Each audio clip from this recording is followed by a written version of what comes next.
A warm namaste to our readers from India. Good evening, good morning, good afternoon to readers from other parts of the world. Welcome to another episode of Season 2 of the Author Show. Today's show will be moderated by Vardhan Dharkar and Sanjay Chandra. A quick introduction to the moderators. Vardhan Dharkar is a former corporate honcho. Hi. And now a passionate blogger. I am Sanjay Chandra, a retired bureaucrat, a former corporate executive, and now a published author. We have with us this evening Samir Nagarajan on the Author Show. Welcome to the show, Samir. Thank you. Hi, everyone. Thank you. It's a pleasure to have you with us this evening. A brief introduction of Samir.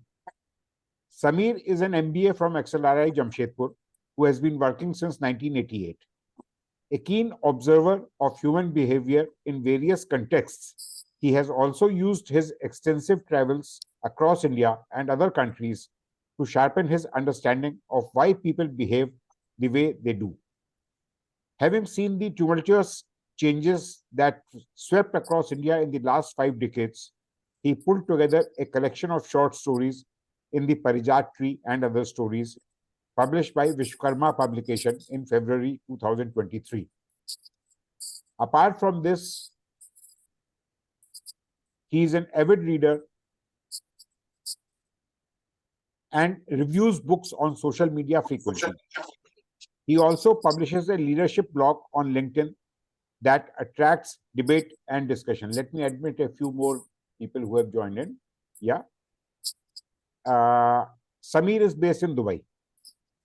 A brief teaser about Samir's book, The Parijat Tree and Other Stories. This is Samir's first published work, a collection of 10 short stories that aim to capture the various changes of love and life in India from the 70s to the current day. Each story bears Samir's trademark style of a twist in the tale. The endings are unexpected, and yet, when the reader reflects, they will see that there are clues provided in the narrative build-up all along. So this is Samir's book, The Parijat Tree and Other Stories. Now, Samir has had given me. I have read the book. I have read all the 10 short stories. I love them, and I was not sure. I wanted to keep the introduction of the book short, because these are the kind of stories I do not want to give away. I do not want to give away the spoilers, and these are the kind of stories which everyone should read. So I'll leave it here at this, and now I hand over the session to Vardhan to moderate the discussions with Samir. Over to you, Vardhan. Thank you, Sanjay, for great introduction, and welcome, Samir, to the show, the Author Show second season. And as Sanjay has mentioned, you are a global HR professional and an author. Today we will be discussing more about the second part rather than the first part. One of the questions that has always come to my mind, and I wanted to ask, and I had asked this question to Sanjay also, is that is writing a God-given gift, or it's something which can be acquired as a skill? What are your views on that? Vardhan, first of all, thanks for that warm welcome to both Sanjay and you, and thanks for this question as well. I've been reading for as long as I can remember. I come from a family of readers, so whether parents or sisters, and I think siblings, other cousins, and so on, we've always had books in the house. They've always been around, and I think coming from an educational system that in the early stages used to emphasize a lot of writing, and both of the creative and the non-creative variety, as both simply examination and learning led, and sometimes creative led. I think it's just come naturally to me over a period of time. I think you get better with practice, of course. And I think it's a question of having the right opportunities and the right, the time and space to do it at times. But I think it's a skill. Anyone can do it. Anyone can learn how to do it. And if you look at the fantastic number of authors and the kind of work being put out today by different authors in different genres, I think very clearly there is a lot of inclination, a lot of desire to write people at large. Yeah. So I've always thought of it as more as something that can be acquired and sharpened over a period of time. God-given skill, I mean, if you have faith, I mean, I think everything is God-given in that sense, including Yeah. in a larger sense, in a larger contextual sense, life and what you do and how you live and so on. So yeah, I mean, it fits into the overall order of things, but you need to make the effort to do it Okay. as an Okay. individual, I think. Yeah. Okay. So coming to you specifically, what motivates you to write? So this is pretty interesting. I think, I was, I think first time I wrote something and put it out for people to look at must have been sometime in 2014 or so. So nearly 9, 10 years back now when I posted something on Facebook, and I was quite, I mean, it was an interesting, literally an interesting little story. It must have been about 70 words or something like that, but it had a twist in the tail as well.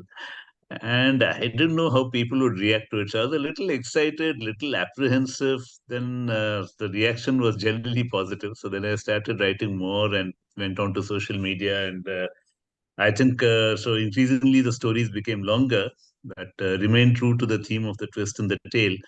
And then sometime in 2019, I started, along with Lalita, who works as my agent as first forays, we started talking about, putting together a book of some sort, a collection of short stories, which obviously meant you had to write a lot more. And as things happened rather, October 2019, I quit my job, and the intent was to take a sabbatical. No one had really anticipated that COVID was around the corner. So what I thought would be a 6 month sabbatical became a 14-month sabbatical. But the good thing was that I used the time to write all the stories in the book. So that's when the whole thing got written. Of course, publication happened later, but that was the entire process around it in that sense.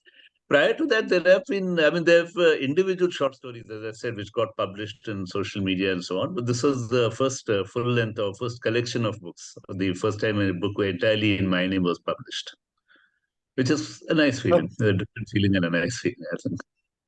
Okay. Okay.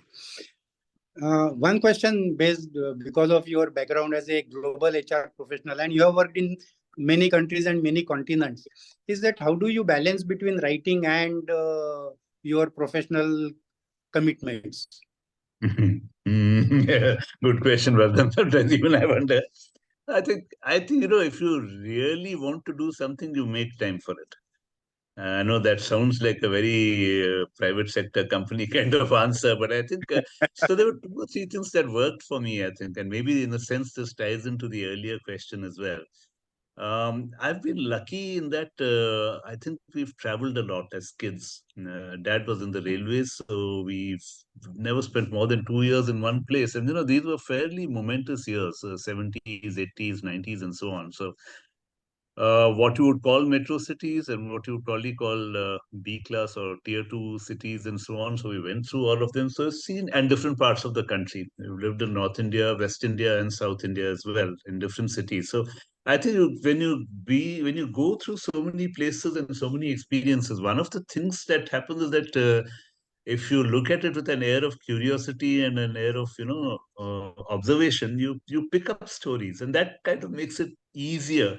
Makes it more less of a challenge. So in the abstract, if you catch me at some point and say, can you think of a story in the next 5 minutes? I'd probably say no. I need more than 5 minutes to think of one. But when you reflect back on a lifetime of experiences and interesting anecdotes and people who've impacted you, you say something of that kind of lends itself to a story, lends itself to a narrative, and then it becomes, I think, a lot more flowing and a lot more easy. As far as the time thing is concerned, yeah, you have to make time for it. I think it's not always the easiest challenge, but then you get it. I think if you really seriously want to sit down and do something, you'll find a way of doing it. At least I will find a way of doing it. If the intent is there, it always happens. Yeah. Okay. Okay. And your professional experience over a period of last 30 years or so, how much of that has helped you in writing this book? So both personal and professional experiences, I think, play their role in terms of the strands that go through. I mean, um, in the build-up of the characters, in the build-up of the experiences, obviously you don't want to make it, or at least I don't want to make it absolutely lifelike, because I don't want someone to recognize themselves in the book either. If you notice, the characters are all slightly.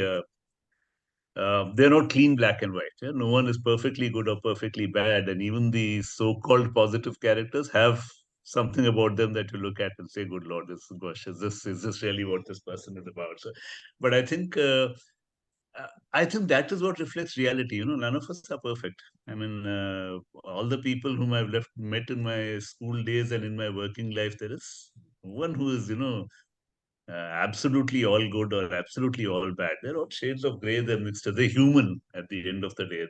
They come from different backgrounds and they have their likes and dislikes and biases and inclinations and so on. So when you think of them, you realize that this is probably what 95% of the world is like. The remaining 5%, yeah, you can argue that there are some people who are saints and some people who are sinners, in shades of black and white. And interestingly enough, this is the way I've experienced it across the world. So I've lived in Switzerland, I've lived in Sri Lanka, I'm now living in the United Arab Emirates. I think, the large mass of people want good things for themselves and good things for the people around them as well. And each one has a different way of approaching that end goal. So when you look at it that way and start thinking about the characters and personalities of the people whom you interact with, it all filters back into something that's very real and very vivid in the imagery. So even in the stories that I've written, I think some of the characters in Redemption and the Charming Man, some of the Love and the Art of War, which is set in a corporate backdrop, kind of been careful not to make it too realistic, but but there is definitely some inspiration or some kind of reference point in real life that I've kept in mind, at least for some of the characters. Okay. There's a lot of Okay. it, yeah. Maybe our readers would like to know from you, and maybe you can talk about the book and give a better understanding of that book to the readers. Yeah, I think it's a collection of 10 short stories, and I think I've tried to make sure, one, that they all reflect different periods in time. And second, that the narrators in each case are different and not the usual. So, for example, in a story in a story like Storm, the first one, the narrator is a woman who's the central theme of the book, and then a theme of the story. Sorry, and a character kind of enters her life in a way that she least expects it. I think the title story, which is Parijat Tree, is told from the perspective of a tree, and I don't know of too many other authors who have attempted this, because it's quite a challenge, because the tree does not do anything in the classical sense. It remains in one place. At best, it can observe, it can see what is happening around it. But there is something to be said about attempting that narrative itself, and it was. For me, a refreshing change from the classical narrative of a hero figure or a central human figure in that sense. Similarly, the last one, A Charming Man, is told from the perspective of a woman who seems to gives the impression or initial impression of being a mature and kind of experienced and kind of responsible person who's a well-known author in her own right, and seems to fall head over heels in love with an absolute stranger, and how that plays itself out.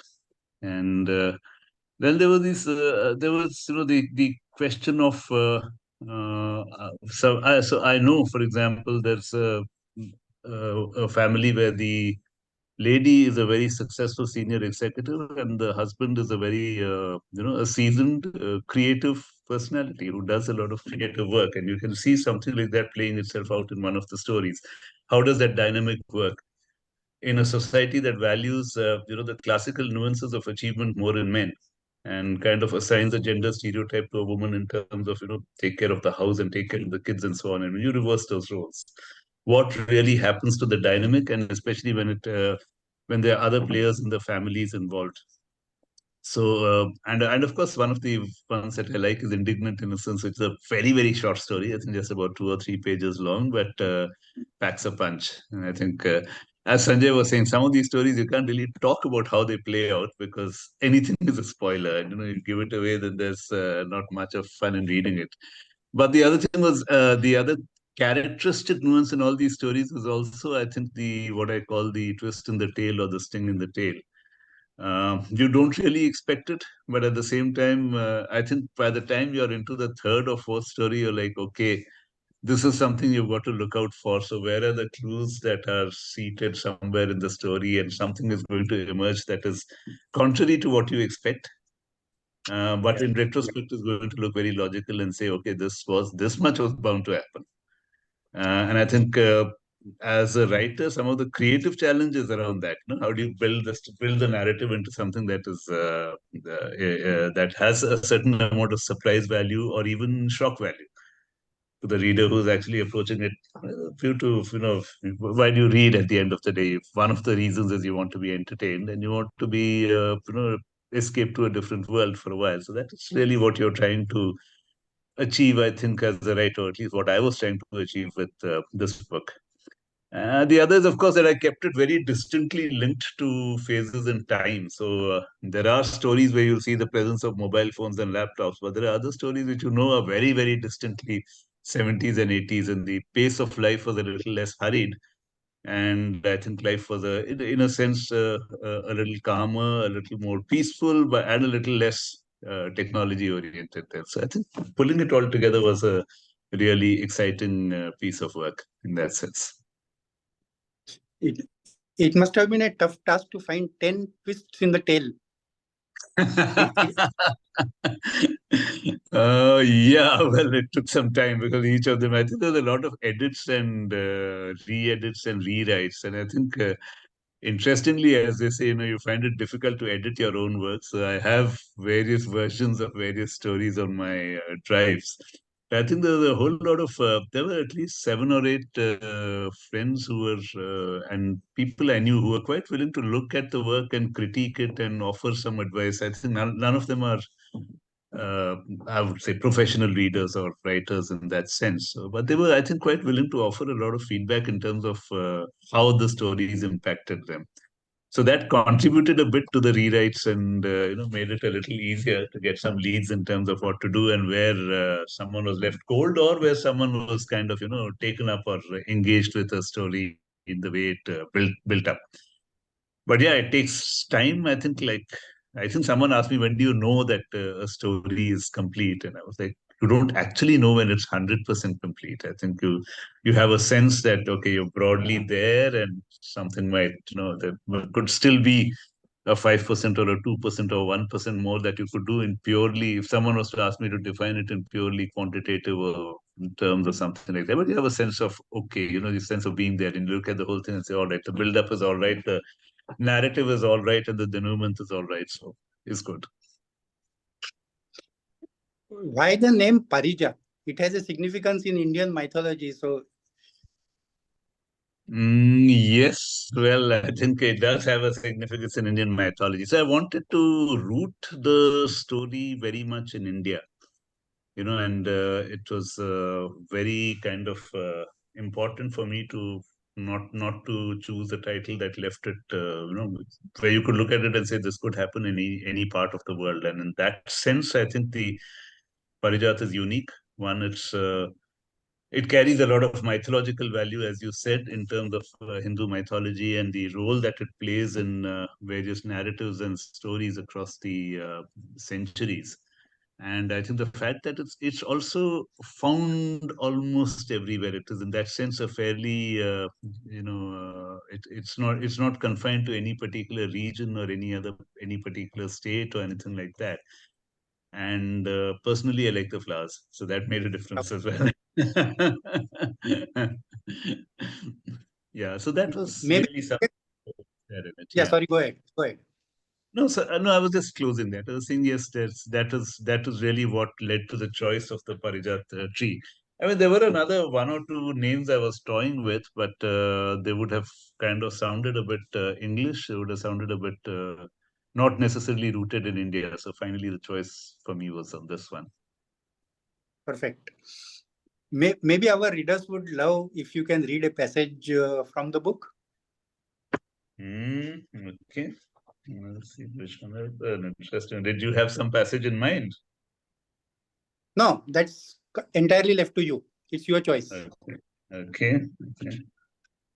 As you said that you should not reveal any twist in the tale, and at the same time, excitement. Yeah, that's true. Let's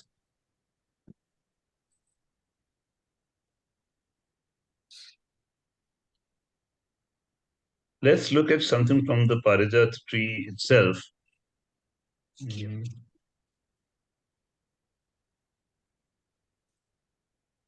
I think there's so, the first part of it is just an intro where the tree says, I'm a tree, I'm just another one of those. I'm called Parijat locally, and the English at the time that they were numerous in this country and so on. But then a little bit later, a few paragraphs later, it talks about a resident ghost called Vidya. And then towards the end of the second page, it starts off being a little more descriptive as to where what the tree is thinking of. And it says, all people who take up residence in me feel obliged to share their life stories with me. I don't really know why. It's not as if I ask. Maybe it's because I'm just there and I can't walk away. So they think they have a captive audience in me. Or they think I'm interested. Whatever the reasons might be, some of them tell me peculiar stories. Vidya's story was certainly one of these. Turned out that her husband Ramlal had set fire to her and had then created the story of the accident, which everyone believed because at least at that time there was no reason to disbelieve him. He was to all apparent purposes a respectable and reliable provider who did the best he could for his family, the village, and the larger community as such. So I was more than a bit surprised to hear what she had to say. Humans, I thought, completely unreliable people. You cannot trust them 1 inch. I thought that was, this is just one paragraph, but I thought that was a great introduction to the fact that the tree has an identity of its own, has a personality of its own, and it looks at people with a certain amount of skepticism, that they seem to think I have nothing to do in my life except to listen to their stories. And then advances into forming an opinion and saying that, completely untrustworthy. You can't rely on them at all. I thought that was a great deal of fun over there. And then there's this particular line or this particular paragraph that I picked up in Redemption, which is the story of the kid in school. And I think it's where one of the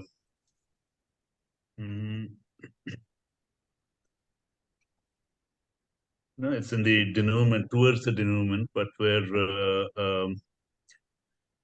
the principal character experiences really the lowest point in the entire narrative. And the friend who's Vicky says, so it starts by saying, Vicky walked me home from school, part of the way at least, and said he'd do it again for me. That made me feel good. He asked me why I didn't fight. It had never struck me that I could, and not that I wanted to either. And maybe there was something wrong with me. No, he said slowly. Nothing wrong with you. But just raise your hands next time. Even if you get beaten in return, the other guy will get a message. And then the character said, then how many do I fight? I said slowly. Teachers who call me a villager, students who, on the football field, in the classroom, next to the swimming pool. He didn't have an answer. I'm really no good anywhere. He put his hand around my shoulder quietly and didn't say anything. And I think this entire narrative, this entire part of the story actually captures something around, what is described in the start of the story as the main character being about a year younger than his classmates and at a point of transition in the early teens. The difference in the perspectives of someone who's in the middle of the teens, mentally and emotionally, and the other who's just entering it, kind of comes through very, very clearly in terms of what is happening in the story overall. And then there's, of course, the one in Storm, which just starts off, I think, in terms of setting the context, and says, the principal character, who's a lady, says, it was getting late enough to be worried. I once again stepped into the balcony and looked down. Except for a drenched street dog that was lying down miserably near the gate, there was not a soul to be seen anywhere. Rainwater had puddled under the lamppost. A breeze ruffled the mango tree in the courtyard, and a few twigs fell down, scattered by the wind. Thunder rumbled in the distance. Did I hear a soft knock on the door? I turned back. And I think it's just kind of setting the context, setting the perspective in terms of, everything kind of looks all right, just at the point that the story starts. But yet, by the time you are at the end of the first paragraph itself, the slightly disquieting piece has begun. There's a soft knock on the door. You're turning around. What's happened? Little bit of rain, solitary tree, completely wet, stray dog on the road, and so on. So I think these are some of the paragraphs, some of the episodes that really stood out for me and still stick in my mind. Great. Such a experience. Thank you, Vardhan. Samir, when do we expect a next book from you? It'll be, I mean, I don't have a defined time frame in mind. I have written something which is a full-length novel and more oriented towards young adult, but it needs a few more edits. Not yet at the stage where I could talk to anyone about it. But yeah, it's set in Bombay. It's set in more recent times. And I think a very different kind of genre. I'm looking forward to see what the reactions will be. Okay. And if I may ask, whether it will be same genre or it will be something different? It's around the character. So one, it is a full-length novel. It's not a short story, and the characters are more young adult. It's more or less exclusively set in Bombay, is the way I've visualized it right now. And I think, yeah, to the extent that it's about, I think two things. No one is 100% good or 100% bad in the world. And I think the things that we do come back to live with us and to share their consequences with us in different ways. And therefore, if you take 5 or 6 characters with very different personalities and put them together, what happens?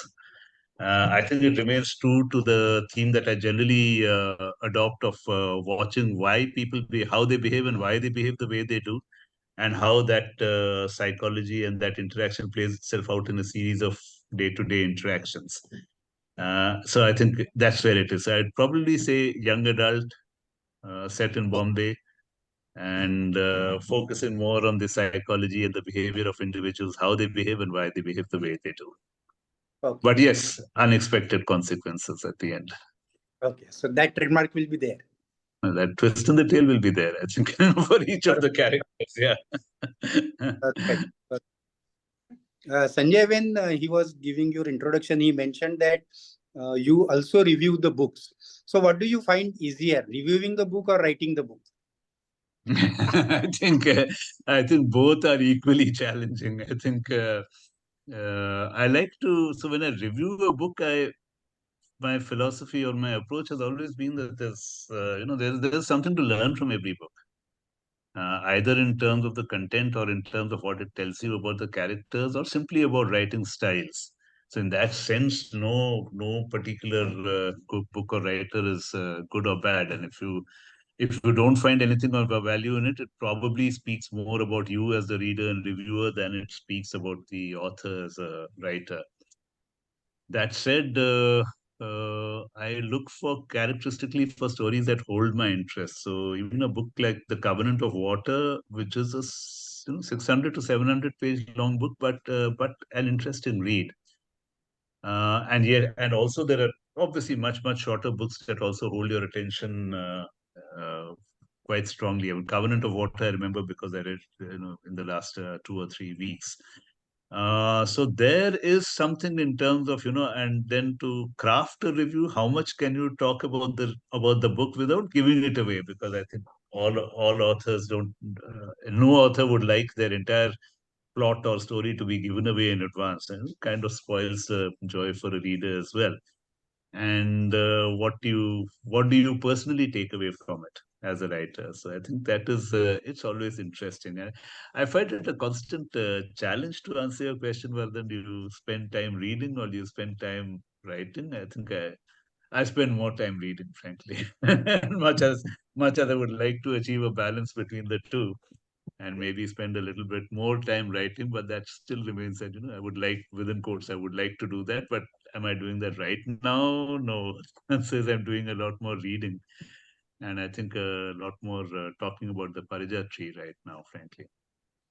I do a bit of So, yeah, please go ahead. I do a bit of promotion on social media and so on. That's the other thing I realized, that as a writer, you also have to engage quite extensively in the marketing and PR end of the book as well. I think it's good that they've got a very supportive agent in Lalita, and also the publishers have also been very supportive and responsive. So in that sense, there's a lot happening. There's a lot of avenues to talk about the book and so on, and at the same time, keep finding time to work on the next one. Perfect. So, as part of this format, we also have rapid fire questions. So, Okay. I hope you are ready for that. I'll try and dodge the bullets, or I'll try and get them as much as I can. Perfect. Perfect. So, the first question: if you were to be born as one of the characters in your stories, who will that be? Oh my. Okay. I think I like the character in the first story, that's Storm, the woman's character. I thought it was a very, very strong and self-reliant kind of character, in terms of what the way she deals with everything that happens around her, and the way she deals with her entire events in her that 2 or 3 hours that she is with the visitor, with Akash, or not with Akash, sorry, with this with the lead character, if you like. So that's I think there's a certain strength in her personality and in her approach that I found quite intriguing. Okay. So, recently, ChatGPT is taking the world by storm, and it's impacting all parts of life, including, I think, writing and authors' lives also. So, what do you think? ChatGPT is a friend or a foe? I have not really used ChatGPT on the writing sense. I think AI has some application in terms of maybe for grammatical checking or style and sequence checking and stuff like that. I think the core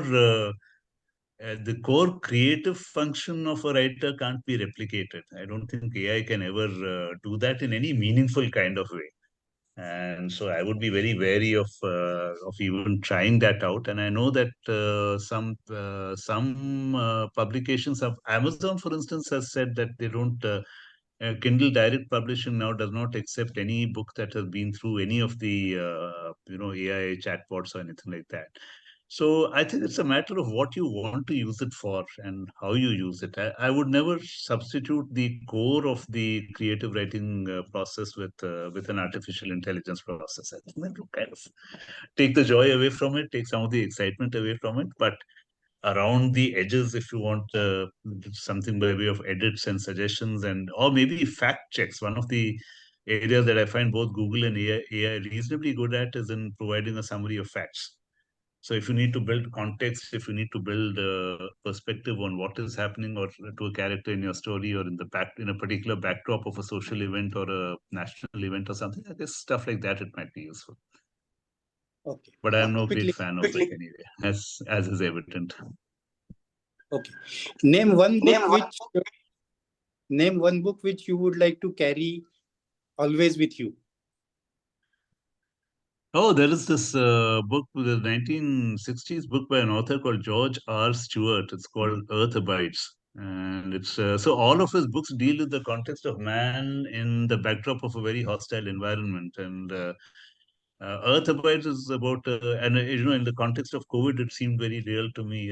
Earth Abides is about a virus which has wiped out about 98% of humanity, and the remaining 2% rebuild their society, rebuild their lives, and rebuild the society or the world around us. The intriguing thing is, of course, that it was written in the 60s, so and it is still very relevant. I think in terms of its realism and in terms of its kind of overall impact. It's a book that I first read when I was, I think, 17 or 18 years old. I've reread it 3 or 4 times after that, and every time it seems like a new story with a lot more meaning in it. It's a great book. Thanks. Perfect. It was great, and your all answers were bang on dot. So, Thank you. from my side, let me wish you all the best and success to your book, as also for the coming books that you will be publishing. Now, I hand it over to Sanjay for his concluding remarks and questions by any other panelist.